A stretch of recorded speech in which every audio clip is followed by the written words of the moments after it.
Make sure it's working. Mr. Holden. This is Jerry Barrett talking. Today's date is March 20th, 1986. I'm interviewing Roland Passaro, P-A-S-S-A-R-O, at Eastern Airlines headquarters in Miami. Roland, if you would, could you talk just a little bit about what you did before you arrived at Eastern? Okay, Jerry, out of college, I spent 5+ years in both the St. Louis Cardinal and Chicago White Sox organization as a professional ball player. When that was all over, I went to a corporation based in Allentown, Pennsylvania, Lehigh Portland Cement Company, and was located in Buffalo at their Buffalo, New York plant, handling the personnel and industrial relations function. And from there, moved back after about four years or so as labor counsel on the corporate level, which entailed in a corporation that size, the entire IR and personnel function, including the formulation of benefits plans, negotiation of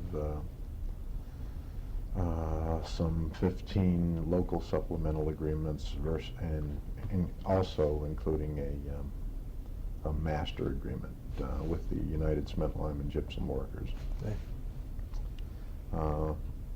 In, I think, 1968, came to Eastern Airlines and worked as staff counselor or staff counsel on the ground side, dealing with the IM and other ground-related contracts.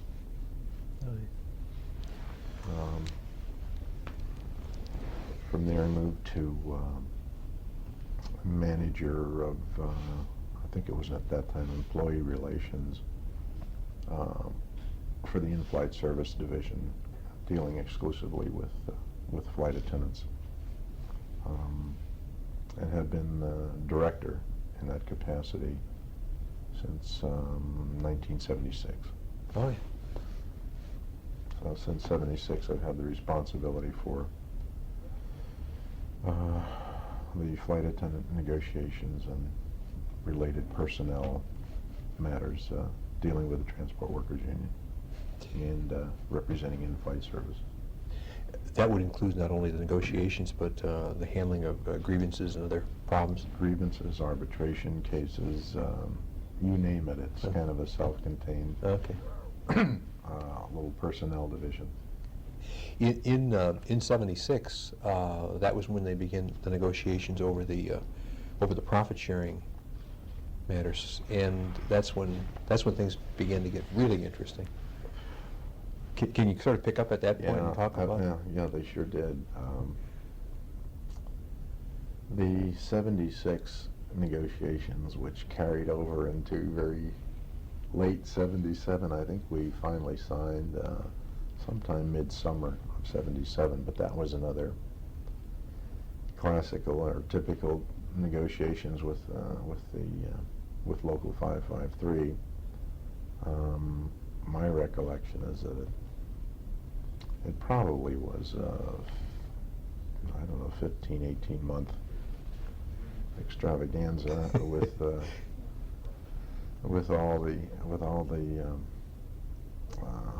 baloney thrown in. They had at that time numerous organizational problems, and my recollection through that thing is I dealt with 3 different leaders. They had ousted their president, I think, after the negotiations had begun, or shortly after it had begun. They had an interim president who handled the negotiations for a while, and then ultimately, I think, elected a president also during this period. So while one was ousted, the other one was interim, and the other one I think was an elected president. We actually had three different leaders of their negotiating team to deal with, and it made for just a god-awful arrangement as far as we were concerned. But we got through that, and of course we did negotiate what at that time was the first formal wage program known as VEP, the Variable Earnings Program. Was a part of the agreement finally consummated, I think, in the summer of '77.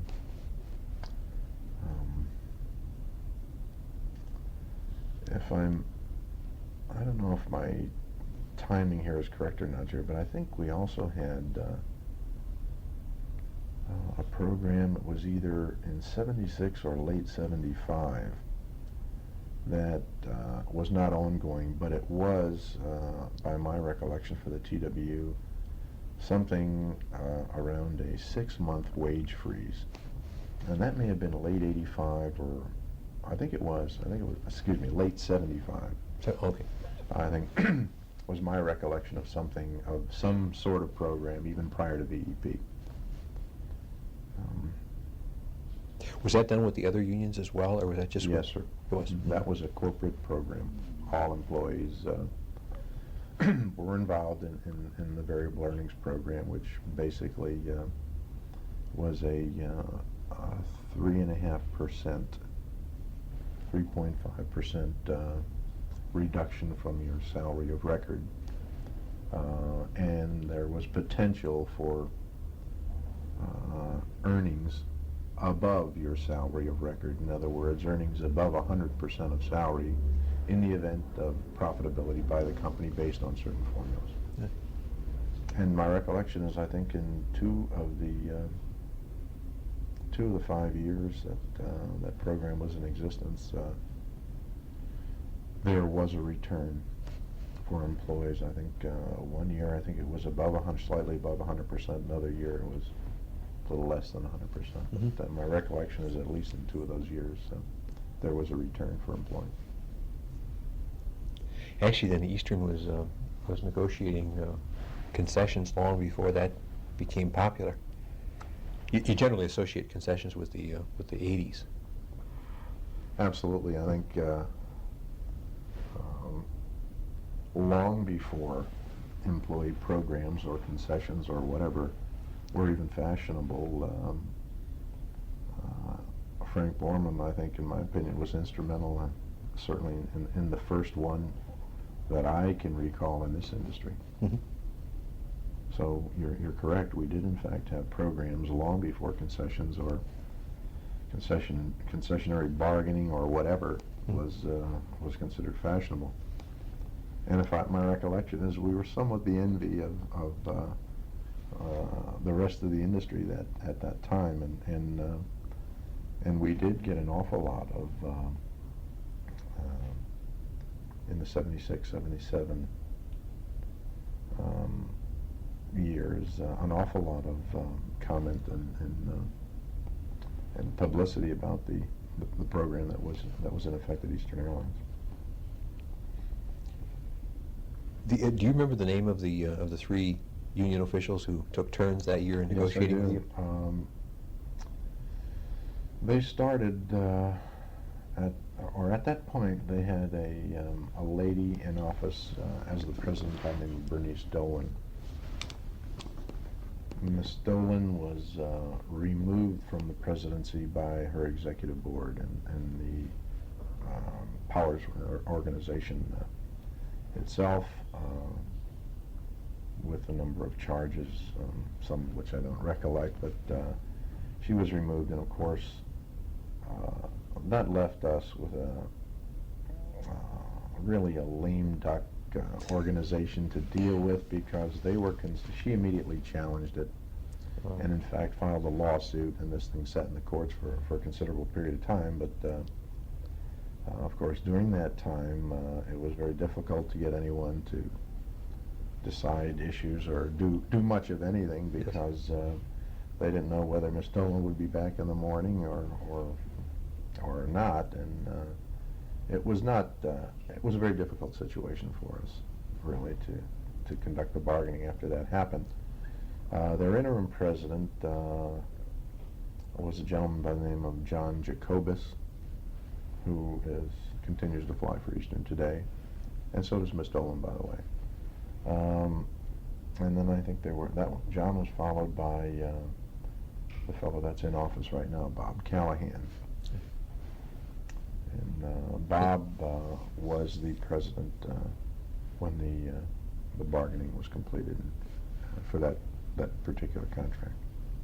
The change of leadership there was not really related to the concessions. That wasn't what put pressure on them to. Not in my opinion. It was their own internal. Absolutely, yeah. You know, that was a matter purely internal at the local level here. Has that organization had those kind of problems? Most of the time you dealt with them? I don't mean that specific kind of problem, but I mean leadership kinds of questions. Yes, in my opinion, they've had a serious problem with respect to leadership. They have been a non-cohesive organization who seemingly, after they elect a president, will find cause and concern to spread word that they don't want that president anymore. And it's a very difficult situation for the person in office, and has been for a considerable period of time.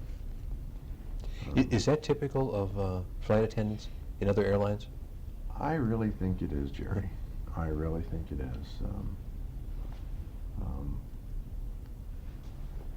You know, they're a workforce.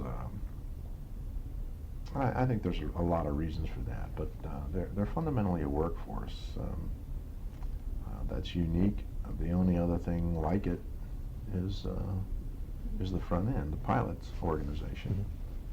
You know, they don't have workbenches and shops. They don't hit time clocks, come to work, and are visible and viewed by supervision for the duration of their shift, etc. They come to work, get on an airplane, and leave town. For the most part, they are also a workforce who is very enamored of their time off. For the most part, they would just as soon, the vast majority of flight attendants would just as soon come to work, attend their briefing, take their flight, and go home and divorce themselves from a lot of other activities, either within the union or within the corporation. And I think the vast majority come to work, do a good job, and do their own thing. It has been for years a position that has allowed a great deal of time off once you get any kind of seniority at all, and you know, they have a great deal of time to travel and involve themselves in their own personal interests, etc. So the point being that not physically being on the property for any length of time in a given period of an entire bid month, there is not a great deal of interaction either as unionists or even, for that matter, with their management. You know, it's to a large extent an unsupervised workforce as far as doing the job day to day is concerned. You know, we have supervisory requirements to fly with flight attendants a number of times a year. But when you start talking large numbers like 6,000-7,000 flight attendants, it's an enormous task for some 70 supervisors to do check rides and efficiency rides, etc., with any kind of regularity. So for the most part, they do a very fine job, most of them, and are in fact a non-supervised or virtual absentee workforce. Mhm. Quite different than, say, the machinists. for instance. Absolutely. Yes. I mean, you know, the possibility for cohesion and heavy union activities, et cetera, and involvement are considerably greater with the rest of the industrial world Mhm. Versus the flight attendant and pilot situations. The, can you follow through now from 77? What was next after you reached agreement in 77 on the?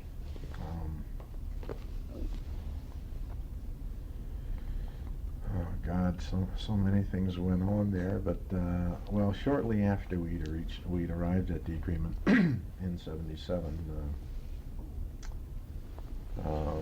we had been aware of and been reading about, and certainly had been concerned about the possibility of the airlines being deregulated. And of course, in '78, along it came. And there's little doubt that move or that legislation changed, in my opinion, not only the industry forever, or to date at least, but it changed the lives of an awful lot of people too. And we,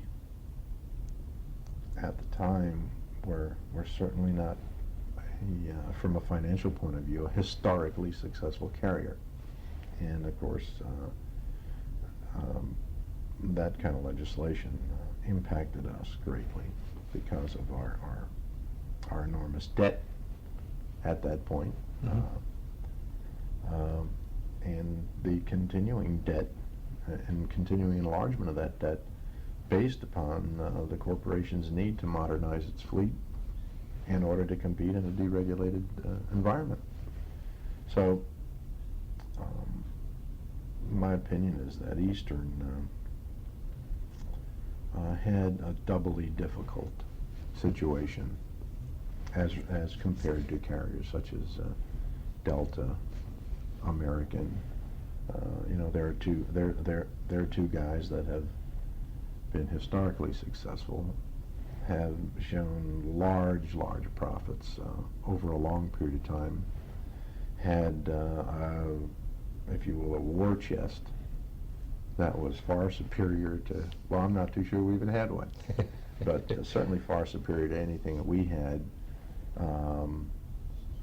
to allow the ability to muddle through this very difficult time that everybody was aware was upon us. They had the ability to compete immediately, in my opinion, from a financial point of view, because they could, with the kind of money that they had earned over the years, the kind of earnings they had, if there were a brawl in a specific market, they could take on the new guy for a considerably longer period of time than we would have even considered. Mm-hmm. There's no way we could lower our fares dramatically to compete with these upstarts who were popping up like mushrooms all over the countryside for any length of time. We just didn't have that kind of staying power financially. And from '78 through today, it's been a struggle. It's been uphill. We have managed to hang on acrimoniously, and in a number of other ways that sometime surprised the hell out of me. Mm-hmm. Having been deeply involved for the last 8 years, and knowing what I know, or what I understood to be our situation, it's somewhat remarkable that Frank and some of the others have held the thing together. It was not a situation where we had needless to say that we had a great deal of cooperation from organized labor, while they would have you believe that they have cooperated with this corporation forever and a day and have made large sacrifices, etc. The facts are, and the mathematical facts truly are, that from a wages or salary point of view, well, I guess I can tell you the best example. I guess I can tell you is the one that I dealt with all the time with the Transport Workers Union. They have been claiming to have done nothing but sacrifice for this corporation from a wage point of view. And the facts are that every piece of paper that we have shows that their wages have increased over the last 10 years astronomically. Something like, my recollection is, a 158% increase. Over the past 10 years? Absolutely. And, and even at the bargaining table, this last go-around, I just didn't put up with much of their whining about that, and told them on a number of occasions, well, I understand your sacrifices, but I'd like just one of you to bring me just one flight attendant's W-2 form from the prior year and show me that it's lesser than the following year. And, that kind of calmed them down and got them off of that. Every time that they'd bring it up, I would kind of counter with that approach. The facts are that they know what they've gotten over the years here as an organization. I think that's been clearly one of our problems. The programs that we had employees involved in my opinion, periodically cost us more than they should. There's a quid for everything, and there's no doubt in my mind that without those programs, you and I wouldn't be discussing this matter here today. I mean, those programs are fundamental to the survival of this corporation. There's no doubt whatsoever in my mind. They did in fact create an atmosphere amongst employees where employees simply felt that they had forever and a day made these enormous sacrifices to the corporation. And I think the more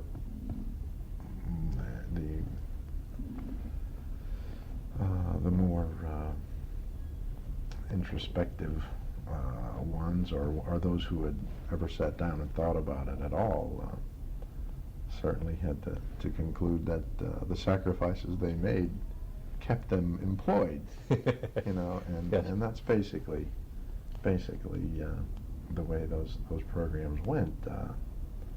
They were necessary for the corporation. They did, in my opinion, provide security and jobs for employees. Without those programs, I couldn't even venture a guess as to where the hell we would have been a number of years back. Is there, when the flight attendants talk about making sacrifices, do they mean not just in terms of wage givebacks or wage deferrals, but are they also talking about work rule changes or things like that they would see as major sacrifices, particularly given their desire to have more time off? Yeah, they had. The facts are that flight attendant utilization had actually decreased from 77 forward.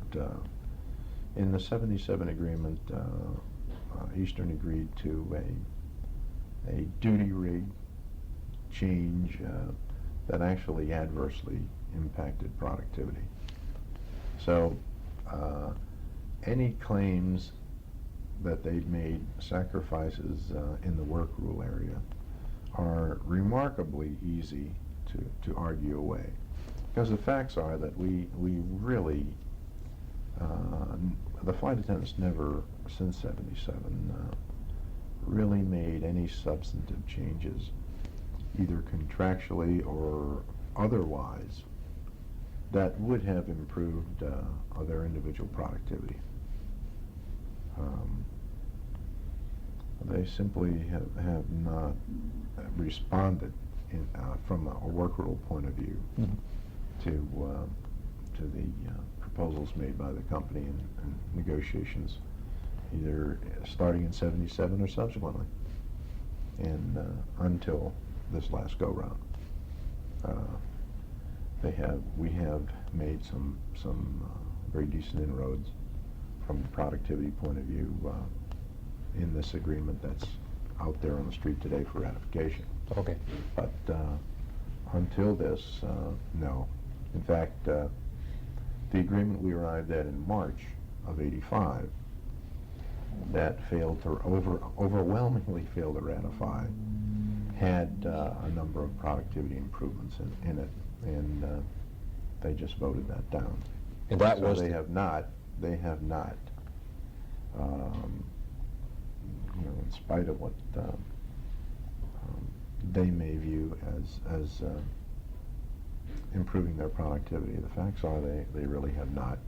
And a classic example of theirs is we've made remarkable productivity improvements for you because you're adding seats to the airplane all the time.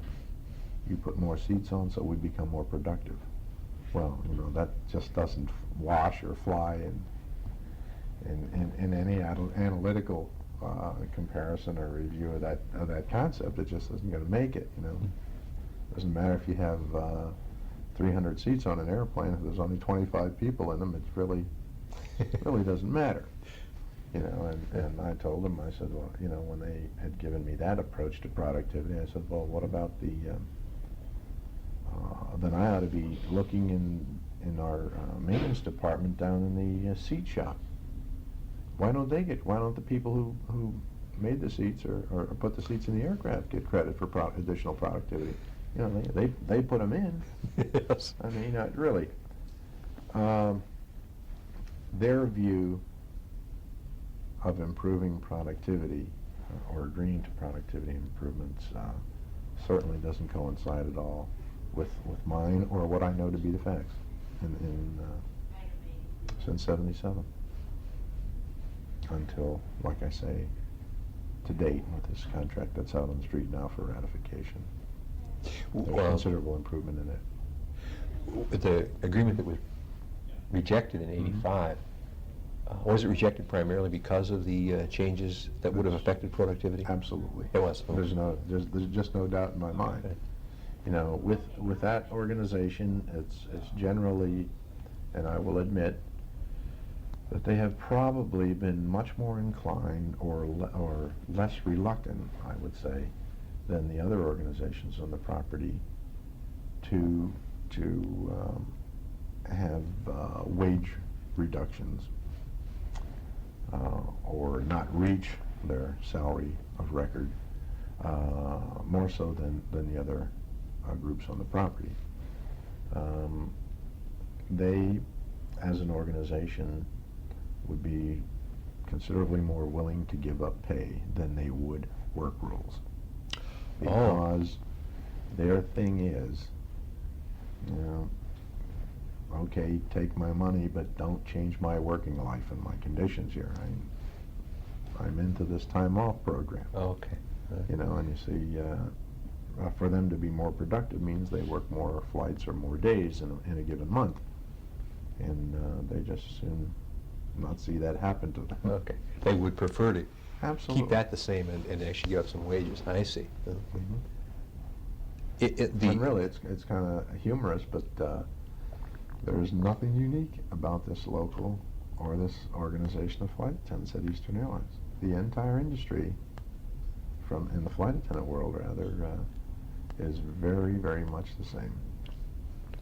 In fact, if you take a look at what's going on right this moment at TWA is another classic example.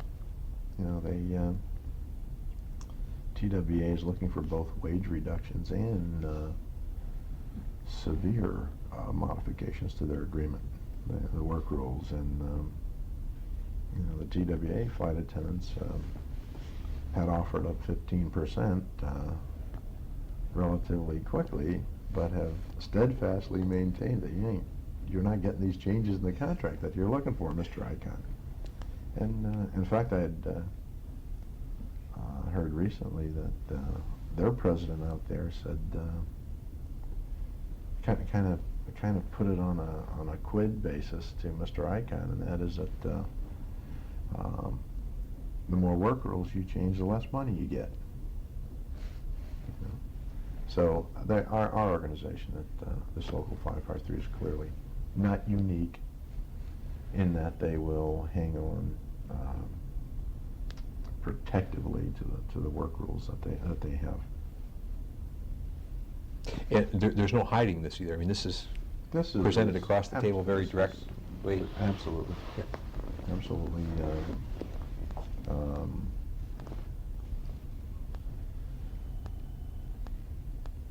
Yeah, there's nothing. There's nothing subtle about it. Exactly. it's rather clear, and they make it rather clear to us that a change to their work rules is virtually the end of the world for them.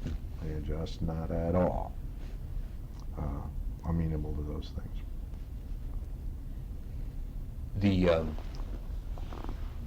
The agreement that's out there for ratification right now, it makes direct changes in the Yes. in the number of hours Yes. worked per month. Mm-hmm. From 77 to 85, there were some other negotiations. Can you fill in those a little bit? Okay.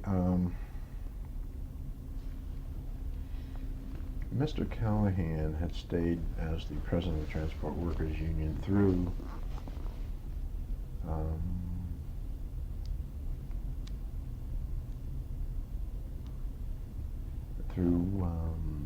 February of or January of '82. He lost the election that was held in late December and January, and Miss Patricia Fink rose to the presidency of the local.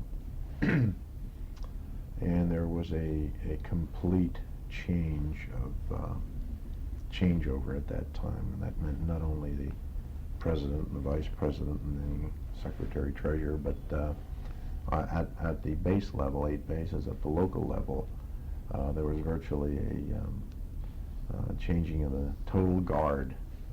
All the former base chairpersons, within a very short period of time after her election, left their positions, and we were dealing with a bunch of different people, or new people.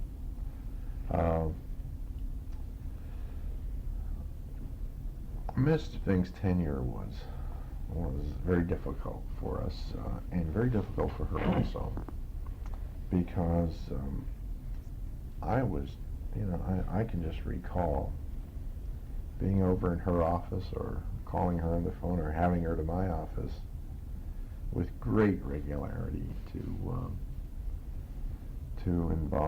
get her involved in another program, or have her make some concessions or whatever. And she also came on board at a very difficult time with the PATCO thing, hitting right at about right shortly after she came to office. And the PATCO thing left us with a considerably lesser operation for a rather long period of time. We were not operating at 100% because of the slot constraints, etc. And we're, of course, carrying a number of people that we probably I should not have carried, but nevertheless, I can remember talking to her with great regularity about making concessions to the airline, about doing things that would have had, in my opinion, very little impact on flight attendants as far as working conditions and their planning was concerned. But that would have been of great help to Eastern Airlines during that period, and she was unwilling to do any of those things. But nevertheless, we did begin negotiations with her and her bargaining team that my recollection was something like a 20 or 21 month negotiation. This was as all- a matter of fact, I think I told you when we met that I think I have been bargaining since late '81 consecutively, actually involved in collective bargaining. You know, and that's both a combination of the Railway Labor Act and its process and its processes, and the mentality and thinking of the people in power at the local. Mm-hmm. They seem to have, I don't know that it was as much a philosophy as it may have been fundamental laziness or what, but I think they felt that as long as you don't sign something and you continue to bargain, something good may happen. You know, I never quite understood their thinking in the matter, but 22 months or 20 months to negotiate an agreement is both inordinate and very foolish. Mm-hmm. You know, you have this constant atmosphere of uncertainty, et cetera, and it's just outrageous to be bargaining for that length of time. Mm-hmm. Just doesn't help either side, and certainly doesn't make any sense. I noticed in looking over the chronology you've had of the bargaining, the written chronology that you gave me, there's a number of places in there where you said we were trying to get a meeting on Monday, talk to the union. They delayed it until Wednesday, and then we only met half a day. So that's what you're referring to there. It's sort of an unavailability to go at it in a business-like sort of way. Excuse me.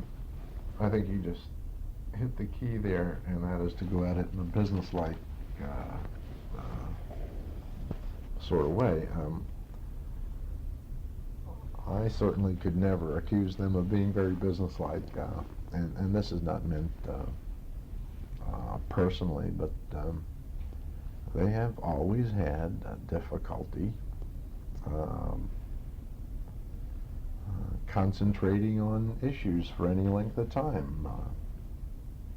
And I must admit that we didn't make that any easier, because like I say, with us it was a thrill a minute, and I was always over there asking for something or looking for something or whatever, only to counter the events of the previous day. You know, there was so much happening in this business that it was certainly clear to those of us who were involved that, you know, there was no future here operating the way we've been operating, and that I just continued to call to their attention every chance that I had that there was no way, that there was no future here for us as long as we had flight attendants on an average working 13 or 14 days a month.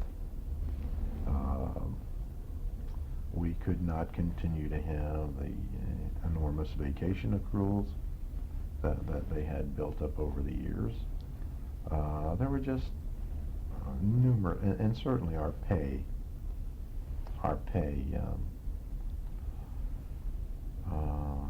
was, in my opinion, clearly whacked out of shape, even compared to the industry, and especially if you looked at it on the basis of who could pay what. You know, our ability to pay, our salaries were, in my opinion, well above our ability to pay and compete. Mm-hmm. It was just, and that, you know, you didn't need a Phi Beta Kappa key to see those things. They were there. They were there, and we actually began not thinking about, but attempting to make a fundamental change here. Even before '83, and you know, it goes back to the year '82, with me cajoling and whatever with Miss Fink to get her to do some of the things that we thought were fundamental to survival, and more than survival, but I mean profitability. Mhm. Survival is a shoddy existence, in my opinion. Profitability is a whole other matter, and it's just the point we're going to have to get to, because this is, like I say, a shoddy existence for not only for the management, but for all the employees of the airline, as I see it. Mhm. When did she move off the scene then, and with Callahan moving Well, back we in? settled with Miss Fink that 20 or 21 month negotiations, as I recall, ended in October of '82. Excuse me, I'm sorry, in October of '83. Okay. Their contract, the tentative agreement went out and did ratify sometime around November 9th or 10th, thereabout. While we were in the waning stages of negotiations, and of course that one again was replete with the countdown and strike dates and threats and the whole bit. And of course we settled just prior to the strike deadline. But just about that time, I remember meeting Mr. Russery for the first time. Oh. That he came on board, I think in October of '83 or thereabouts. And shortly after the ratification, well, prior to November 9th, which I think was the ratification date, Bill, I know, had been talking to the other labor organizations on the property, of course, with the management, and were attempting to set up a process, not a purely collective bargaining one, but a process that would, in fact, change conditions here and put in place some kind of program that would get us through the year 1984, which by all measures, according to our finance people, was an unmitigated disaster that we were looking at financially. So my recollection was that Ms. Fink, I think Bill had talked to her while the negotiations was in process, and it was her position that she would not discuss or talk to Mr. Russery or deal with the other in this massive effort to cure a problem here until such time as she had a contract. So we did what was necessary to arrive at agreement, and then after the ratification, she got involved, but right after we had reached the tentative agreement, I think Ms. Fink was part of the tripartite, or three-union plus management agreement to do what was necessary to restore the company to financial health. Okay. And that was based on that study that was done by the outside auditors who came in and looked at the... Okay. Well, what that was really is that agreement was just what I said earlier, an agreement by the three organizations to do what was necessary to restore the company to financial health. Part of the agreement was that Lazard Foray and this other organization appointed by the union, Locker Abrecht, would come in and study the carrier to see just what the financial status of the carrier was. So she was party to that agreement, and then, as I mentioned, after we got our negotiations disposed of, we began on a collective basis. I think in early November. That was the ALPA organization, the pilots, the flight attendants, and the IAM were dealing collectively with management in the and certainly in the company of numerous consultants and finance people. And the effort there was to arrive at an understanding of really what was needed for the year 1984. And frankly, the corporation, I think, started out with our interest being a much longer term fix than 1 year. We ultimately settled, I guess, our P2, what clearly was a 1 year fix. Like I say, we thought we had something a little longer than that, but nevertheless, that resulted, or that those talks and that bargaining and the look at the corporation resulted in the WIP, the Wage Investment Program, and some innovative and clearly new things in the dealings between labor and management at that point in time. That was the program that provided a 20. Okay, we're back on. You were just talking about the that agreement that was reached that provided for ownership by the employees and other things. That's correct, Jerry. The WIP provided the employees with 25% ownership in the corporation by the distribution of stock, and in return, salaries were reduced 18% from salary of record.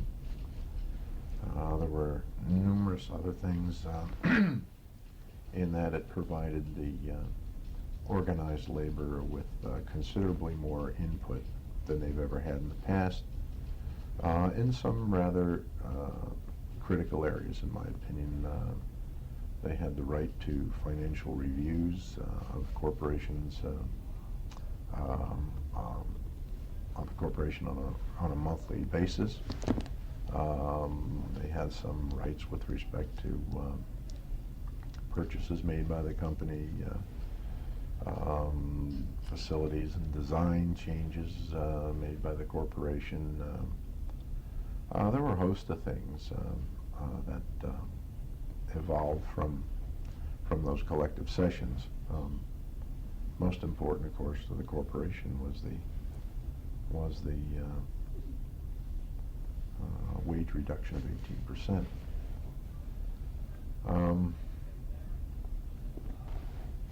Let me just ask you one kind of Sure. follow-up to that. Do you think that the work that was done in '83 by the two consulting firms that looked at the books, did that change people's mind about the health of the financial health of the company, particularly the union that we were dealing with? To be perfectly candid with you, Miss Fink and her committee were also involved in that process. She did not leave office until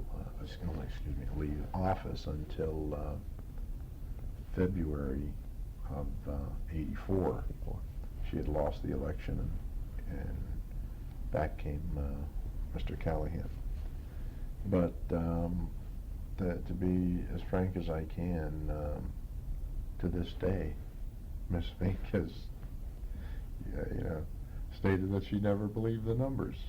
It was just an agonizing process for me, and certainly for the others who dealt with her, and in fact the consultants. Mm-hmm. I mean, there was just no way to convince Miss Fink that the numbers that were displayed both by the outsiders and Eastern Airlines were in fact accurate.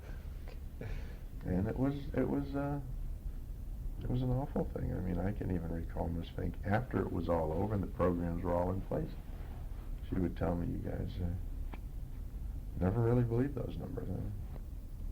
And that's, dealing with intransigence is one thing, But when you have to deal with that kind of thing, it just it gets to be impossible at times. Was her And that- replacement any easier to convince on the numbers? Well, I don't think Mr. Callahan has ever felt that the corporation was operating out of two sets of books, was denying them access to the real data, or anything else. I think Mr. Callahan, from day one, recognized there was a severe problem here, believed the numbers, and everything else. And I personally think that he did what he thought he had to do and was necessary to do in that March agreement. And it didn't ratify. But I think he clearly understood at that point that there was a severe and serious problem here, and that it needed to be dealt with, and that life had to change for organized labor here with respect to working conditions and productivity. My point being that I think he clearly accepted the troubles financially of the corporation, and certainly believed the people who were providing that kind of data for him. Whereas I said Ms. Fink, on the other hand, clearly never really believed that our situation was as stated. Okay, I think I'll end at this point. Okay. Let you get back to work. Thanks much, Roland. I appreciate You're your time, welcome. Jerry.